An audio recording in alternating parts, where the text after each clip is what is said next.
क्रम से याद रहे। दूसरी कुप्रथा है दहेज प्रथा।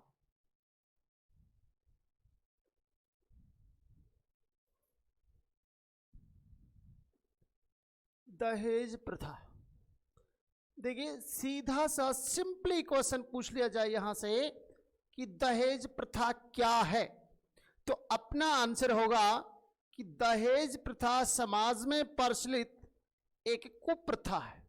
दहेज प्रथा क्या है, तो यह समाज में प्रचलित एक कुप्रथा है। अब हम जानेंगे कि दहेज क्या होता है। दहेज भाई ये कुप्रथा तो है, लेकिन दहेज है क्या, इस चीज को जाने। तो देखिए दहेज क्या है। दहेज वह धन या संपत्ति है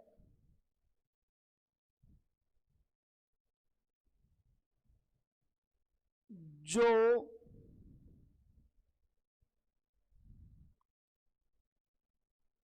विवाह के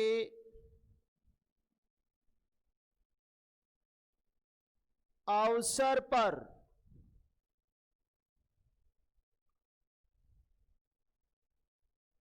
वधू पक्ष द्वारा विवाह की अनिवार्य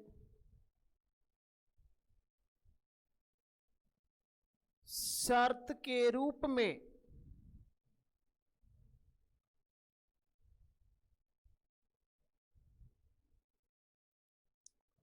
वर पक्ष को दी जाती है। यह दहेज की सामान्य परिभाषा है। सामान्य शब्दों में अगर अपन ये कहें कि दहेज क्या है, तो दहेज वह धन या वह संपत्ति है जो विवाह के अवसर पर, कौन से अवसर पर, विवाह के अवसर पर, किसके द्वारा, वधू पक्ष द्वारा किसको दी जाती है, वर पक्ष को दी जाती है। किस रूप में दी जाती है, विवाह की अनिवार्य शर्त के रूप में दी जाती है। ठीक है, मुझे नहीं लगता कि इस परिभाषा में कहीं कोई तकलीफ ही होगी। फिर से देख लें, दहेज वह धन या वह संपत्ति है जो विवाह के अवसर पर किस पक्ष द्वारा, वधू पक्ष द्वारा किसको दी जाती है, वर पक्ष को दी जाती है। किस रूप में, विवाह की अनिवार्य शर्त के रूप में दी जाती है। यह सामान्यतः प्रचलित परिभाषा है किसकी, दहेज की। लेकिन एनसाइक्लोपीडिया ब्रिटानिका के अनुसार दहेज क्या है, तो देखें,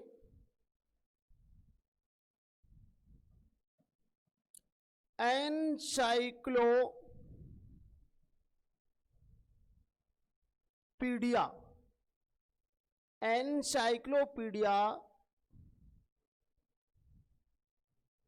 ब्रिटानिका के अनुसार दहेज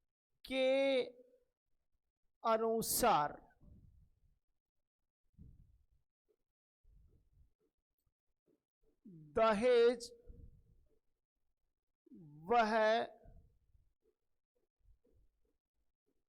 संपत्ति है जो विवाह के समय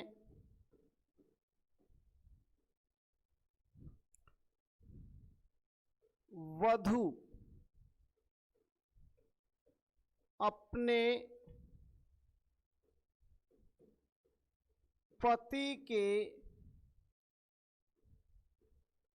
लिए लाती है।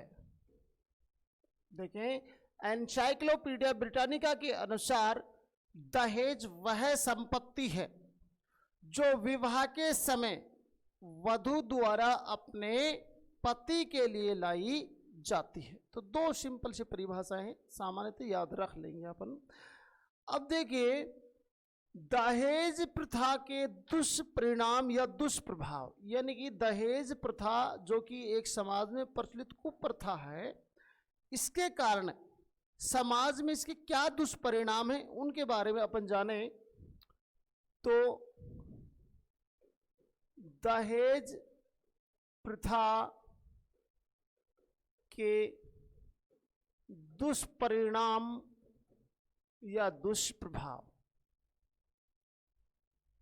तो क्या दुष्प्रभाव है इसका? देखिए, सबसे पहले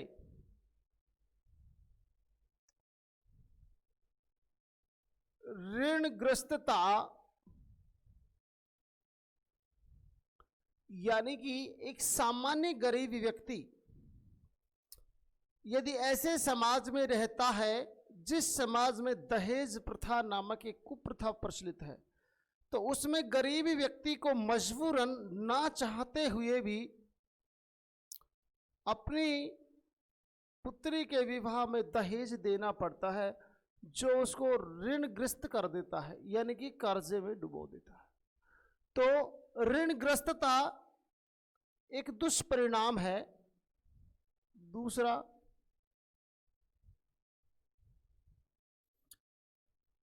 महिलाओं पर अत्याचार, महिलाओं पर अत्याचार, यानी कि महिला, यानी कि एक वधू जो विवाह करने के बाद अपने ससुराल जाती है तो उसे दहेज के लालच में बार बार समय समय पर प्रताड़ित किया जाता रहता है, जिसके कारण जो है वो अत्याचार की जो है शिकार हो जाती है। तो दहेज प्रथा का एक अन्य दुष्परिणाम है कि महिलाओं पर अत्याचार होता है या अत्याचार में वृद्धि होती है और ऋणग्रस्तता में भी बढ़ोतरी होती है। तीसरा देखें, समाज में भ्रूण हत्या एवं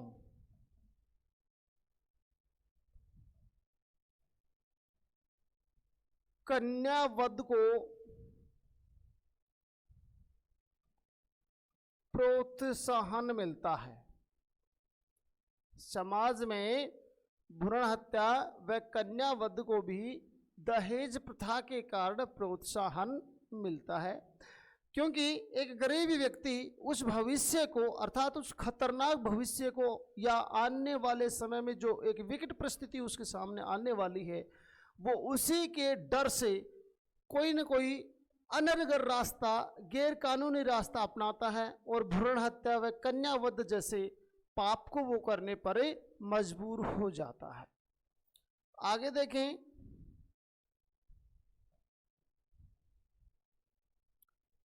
अनमेल या बेमेल विवाह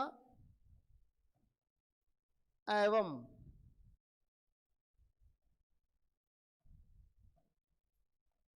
बाल विवाह को प्रोत्साहन, तो ये समाज में दहेज प्रथा के प्रमुख दुष्परिणाम थे। इस कुप्रथा के कारण इन चीजों को बल मिलता है जो कि समाज के लिए बहुत खतरनाक है, जैसे ऋणग्रस्तता में वृद्धि, महिलाओं पर अत्याचार, समाज में भ्रूण हत्या व कन्या वध को प्रोत्साहन मिलता है, अनमेल या बेमेल विवाह जो है उनको प्रोत्साहन मिलता है, सर्वाधिक होते हैं, और बाल विवाह भी जो है सर्वाधिक होते हैं। तो ये समाज में दहेज प्रथा के कारण जो प्रमुख पड़ने वाले दुष्परिणाम थे, दुष्प्रभाव थे, ये वो देख रहे थे अभी अपन। अब आगे देखते हैं कि दहेज प्रथा के निवारण के संबंध में क्या कुछ उचित कदम उठाए गए।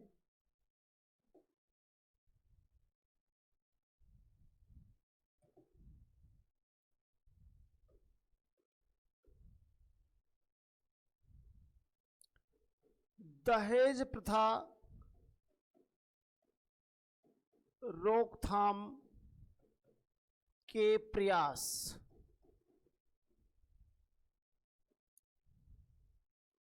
दहेज प्रथा रोकथाम के प्रयास क्या कुछ कदम उठाएगी? इनमें सबसे पहले बहुत इंपॉर्टेंट आता है उत्तराधिकार अधिनियम। उत्तराधिकार अधिनियम 1956। उत्तराधिकार अधिनियम 1956 के तहत समाज में महिलाओं को पुरुषों के समान अधिकार प्रदान किए गए। क्वेश्चन बनता है कि सर्वप्रथम समाज में महिलाओं को पुरुषों के समान अधिकार निम्नलिखित में से किस अधिनियम के तहत प्रदान किए गए? तो अपना आंसर होगा उत्तराधिकार अधिनियम 1956। साथ ही महिला देह व्यापार को, अर्थात यूं कहे कि नारी देह व्यापार को भी गैर कानूनी घोषित किया गया, अर्थात कानूनन अपराध घोषित किया गया।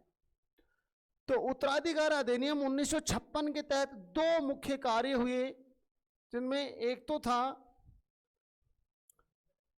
समाज में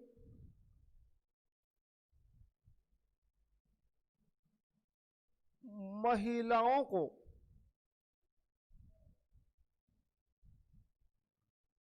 पुरुषों के समान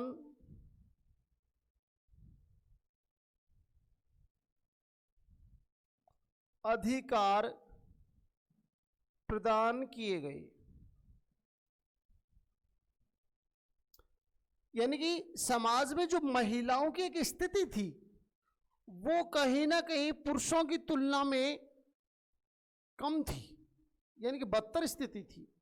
उस स्थिति को बराबर लाने की कोशिश करते हुए इस अधिनियम के तहत समाज में महिलाओं को पुरुषों के समान अधिकार प्रदान किए गए, ताकि वो अपने आप को शोषित होने से बचा सके और अपने उचित जो अधिकार हैं उनको प्राप्त कर अपना जीवन स्वतंत्रता के साथ निर्वहन कर सकें।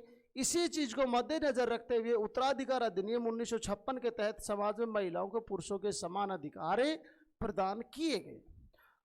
इसी अधिनियम के तहत नारी देह व्यापार को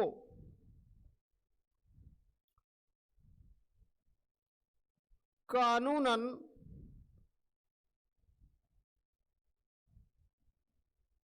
अपराध घोषित किया गया।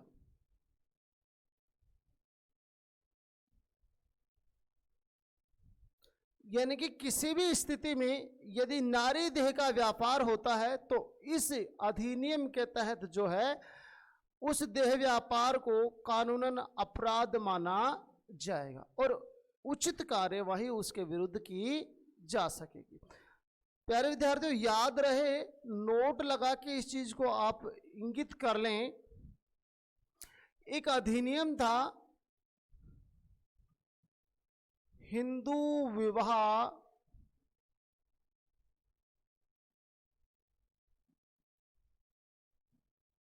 अधिनियम 1955। हिंदू विवाह अधिनियम 1955 कहता है कि एक हिंदू पुरुष पहली पत्नी के जीवित रहते दूसरा विवाह नहीं कर सकता। यह किस अधिनियम के तहत कहा गया है? हिंदू विवाह अधिनियम 1955 के तहत क्या कहा गया है? देखिए,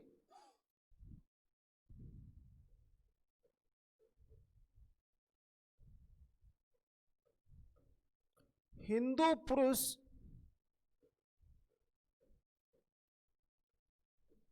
पहली पत्नी के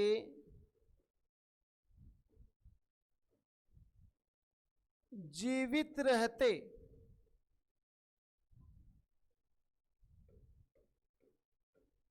दूसरा विवाह नहीं कर सकता। हिंदू विवाह अधिनियम 1955 इस बात को सुनिश्चित कर देता है कि एक हिंदू पुरुष अपनी पहली पत्नी के जीवित रहते दूसरा विवाह नहीं कर सकता। लेकिन यदि ऐसी स्थिति आ जाए कि उसकी पहली पत्नी की किसी कारणवश डेथ हो जाए तो वह दूसरा विवाह इस अधिनियम के तहत कर सकता है। लेकिन ये जो अधिनियम है हिंदू विवाह अधिनियम 1955, ये उस स्थिति में हिंदू पुरुष को रोकता है जब उसकी पहली पत्नी जिंदा हो, जीवित हो, और दूसरा विवाह करे तो वो उसको गैर कानूनी बनाता है। आगे देखिएगा, दूसरा बड़ा प्रयास, दूसरा बड़ा प्रयास था दहेज निरोधक कानून 1961। दहेज निरोधक कानून 1961 ये दूसरा बड़ा कदम था कि दहेज प्रथा को समाज से हटाया जाए। देखिए, तत्कालीन समय, अर्थात अपन बात करते हैं वर्ष 1961 के समय की। तत्कालीन समय भारत के राष्ट्रपति हुआ करते थे डॉक्टर राजेंद्र प्रसाद। डॉक्टर राजेंद्र प्रसाद तत्कालीन समय भारत के क्या थे भाई? राष्ट्रपति। डॉक्टर राजेंद्र प्रसाद ने इस कानून को, इस अधिनियम को पारित करवाने के उद्देश्य से 9 मई 1961 को संसद का संयुक्त अधिवेशन बुलाया।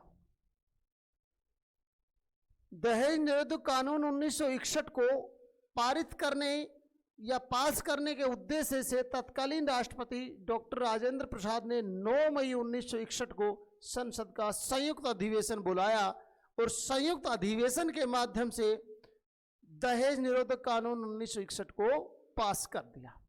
पास किए जाने के बाद इस अधिनियम को संपूर्ण भारत में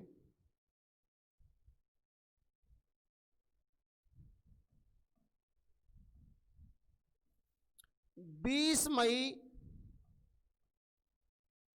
1961 को लागू किया गया। ध्यान रहे, यहां क्वेश्चन पुटअप हो सकता है, पूरी संभावना बनती है, इंपॉर्टेंट है ये।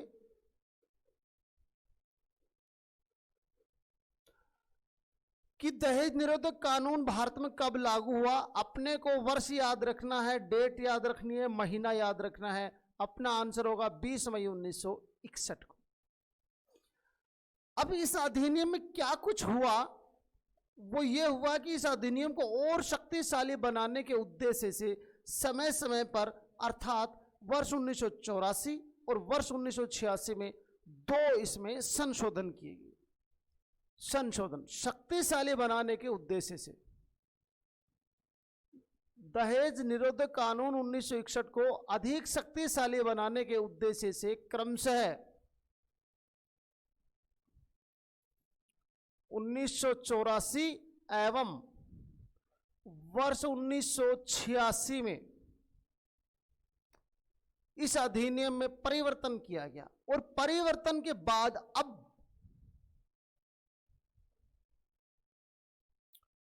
न्यायालय किसी भी मामले पर स्वतः संज्ञान ले सकता है। स्वतः संज्ञान ले सकता है। प्यारे विद्यार्थियों, स्वतः संज्ञान का मतलब है बिना किसी शिकायत के स्वयं उस मैटर के बारे में जांच लेने या जान लेने का अधिकार प्राप्ति कर लेना। तो जो दहेज निरोधक कानून 1961 था, उसमें वर्ष 1984 में और वर्ष 1986 में 2 परिवर्तन किए गए, 2 संशोधन किए गए। और संशोधन के बाद यह अधिनियम जो है ये इतना शक्तिशाली हो गया कि न्यायालय किसी भी मामले पर स्वतः संज्ञान ले सकता था एवं किसी कल्याण संस्था, लेकिन मान्यता प्राप्त होनी चाहिए, किसी मान्यता प्राप्त कल्याण संस्था की शिकायत के आधार पर भी जो है न्यायालय किसी मामले की सुनवाई कर सकता था। 1961 जो था उसको और अधिक शक्तिशाली बनाने के उद्देश्य से वर्ष 1984 और वर्ष 1986 में इसमें संशोधन किए गए। क्रम से पहला वर्ष 1984 में, दूसरा वर्ष 1986 में। और दोनों संशोधनों के उपरांत अब स्थिति यह है कि इस अधिनियम के तहत अब इस अधिनियम के तहत न्यायालय किसी भी मामले पर स्वतः संज्ञान ले सकता है तथा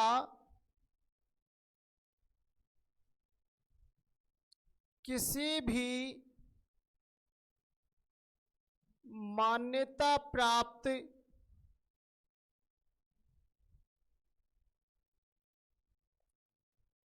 कल्याण संस्था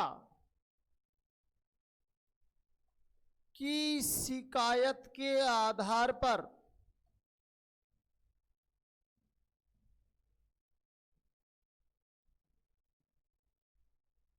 न्यायालय कार्यवाही कर सकता है।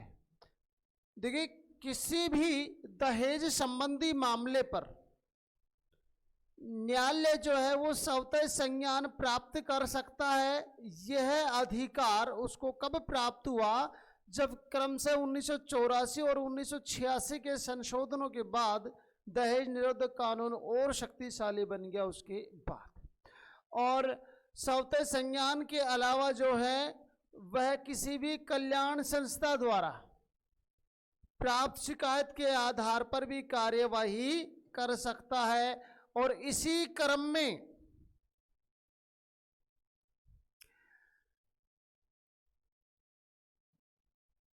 दहेज प्रकरणों की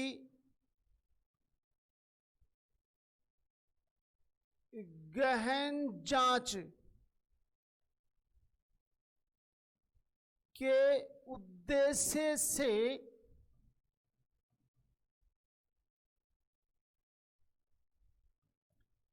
दहेज प्रथा को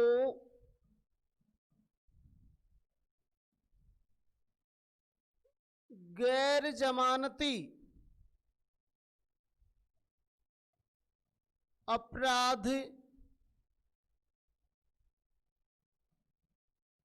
घोषित किया गया है।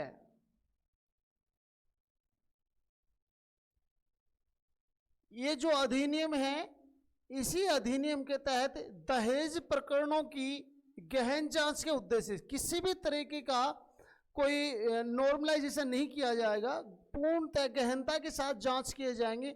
और इसी उद्देश्य को ध्यान में रखते हुए दहेज प्रथा जो था, इन मामलों को गैर जमानती अपराध घोषित कर दिया गया है।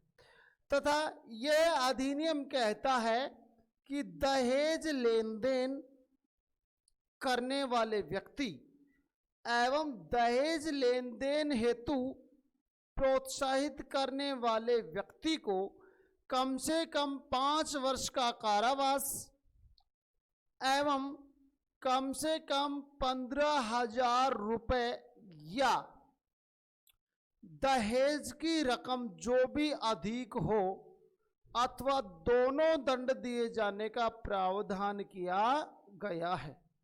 तो दहेज निरोधक कानून 1961 के तहत दंड संबंधी प्रकरण क्या रखा गया है, क्या दंड निर्धारित किया गया है, देखिएगा।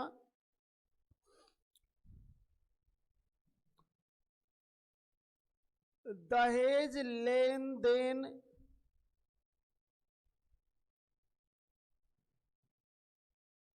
संबंधी व्यक्ति एवं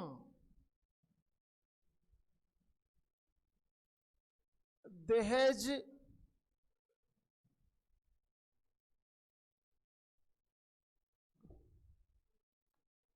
लेन देन हेतु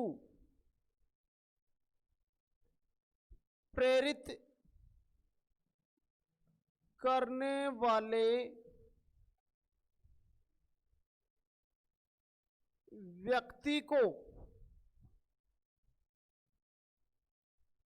कम से कम 5 वर्षों की सजा एवं 15,000 रुपये एवं 15,000 रुपये अथवा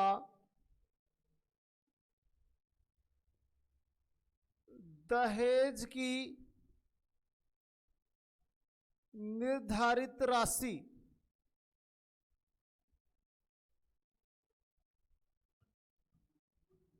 जो भी अधिक हो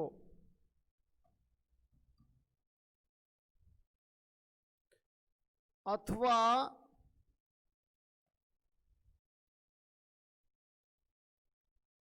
उक्त दोनों दंड दिए जाने का प्रावधान किया गया है।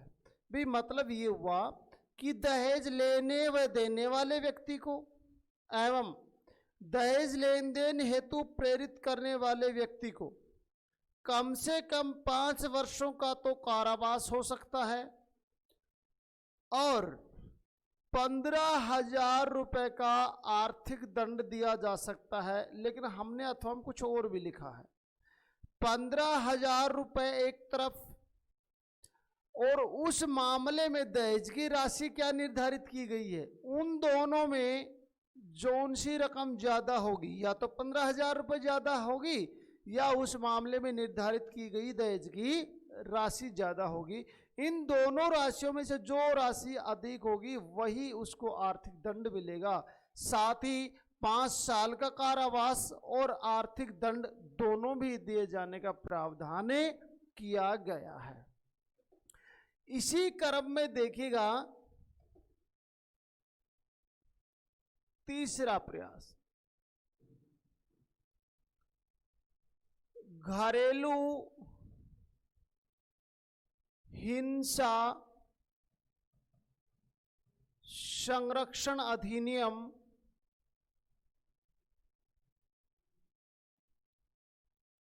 2005, घरेलू हिंसा संरक्षण अधिनियम 2005। प्यारे विद्यार्थियों, घरेलू संरक्षण अधिनियम 2005 के तहत क्या विशेषता? पहली बात, इस अधिनियम के तहत महिलाओं को, इस अधिनियम के तहत महिलाओं को दीवानी न्याय उपलब्ध करवाने की व्यवस्था की गई। यानी कि फटाफट जो है भारतीय दंड संहिता के तहत उनको न्याय मिलना चाहिए। ये व्यवस्था जो है महिलाओं के लिए घरेलू हिंसा संरक्षण अधिनियम 2005 के तहत की गई है। और इसी अधिनियम के तहत जो है आईपीसी धाराएं, आईपीसी धारा मतलब इंडियन पेनल कोड की धारा, मतलब भारतीय दंड संहिता की धारा।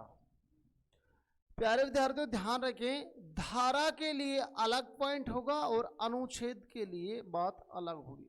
तो देखिए, घरेलू हिंसा संरक्षण के लिए जो अनुच्छेद दिया गया है वह है अनुच्छेद 340B। घरेलू हिंसा संरक्षण से संबंधित अनुच्छेद कौन सा है? अनुच्छेद 340। जबकि इसी संबंध में आईपीसी धारा दी गई है 498A। देखिए, आईपीसी धारा अर्थात भारतीय दंड संहिता की धारा 498 कहती है कि पत्नी को उसके पति या सास एवं ससुर द्वारा दहेज हेतु प्रताड़ित किए जाने पर उन्हें 3 वर्ष का कारावास हो सकता है। फिर से देखें, स्टार्ट से देखें। घरेलू हिंसा संरक्षण अधिनियम 2005, इस अधिनियम के तहत महिलाओं को दीवानी न्याय उपलब्ध करवाने का जो है प्रावधान किया गया है। और इसी अधिनियम के अंतर्गत आईपीसी धारा 498 ए यह कहती है कि पत्नी को उसके पति या उसके सास ससुर द्वारा दहेज हेतु प्रताड़ित किए जाने पर उन्हें 3 वर्ष का कारावास हो सकता है। जबकि यदि इस धारा के अतिरिक्त संविधान में देखा जाए कि दहेज संबंधी अनुच्छेद कौन सा है, तो अपना आंसर होगा अनुच्छेद 340 भाग बी। ठीक है, आगे देखिए।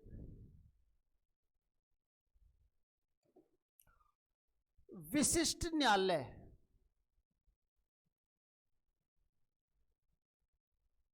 विशिष्ट न्यायालय, यह पॉइंट अपन राजस्थान के संबंध में पढ़ेंगे।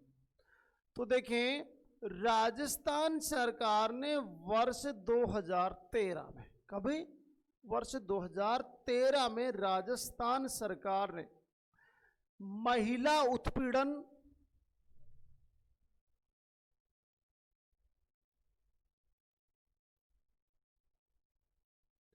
एवं दहेज प्रकरणों की शीघ्र सुनवाई के उद्देश्य से, उद्देश्य क्या था? महिला उत्पीड़न एवं दहेज प्रकरणों की शीघ्र सुनवाई के उद्देश्य से राजस्थान सरकार ने वर्ष 2013 में अपर न्यायालय स्तर के, किस स्तर के थे भाई? अपर न्यायालय स्तर के कुल 5 विशिष्ट न्यायालयों की स्थापना की राजस्थान में, जो कहाँ कहाँ स्थापित किए गए हैं? अजमेर,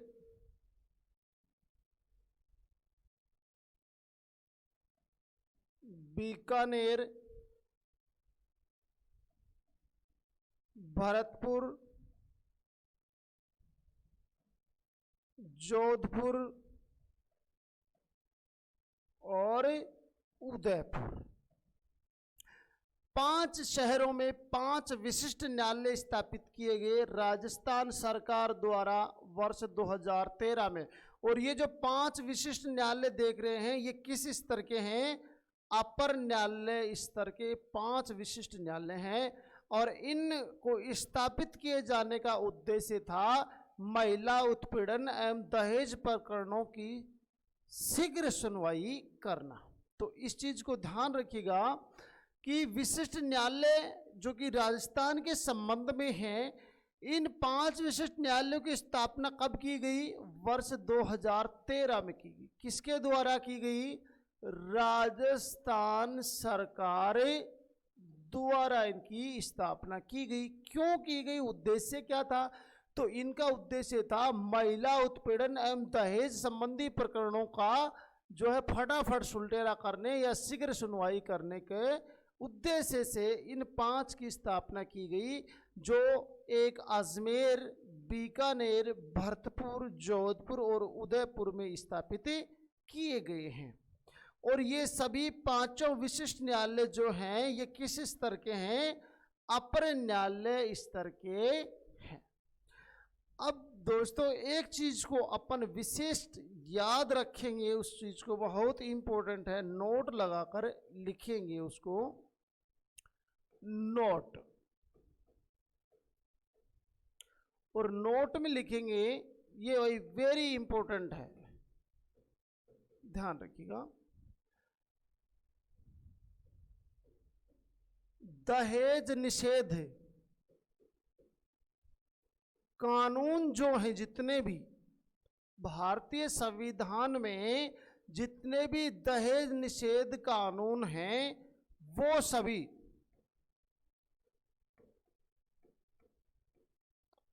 मुस्लिम समुदाय पर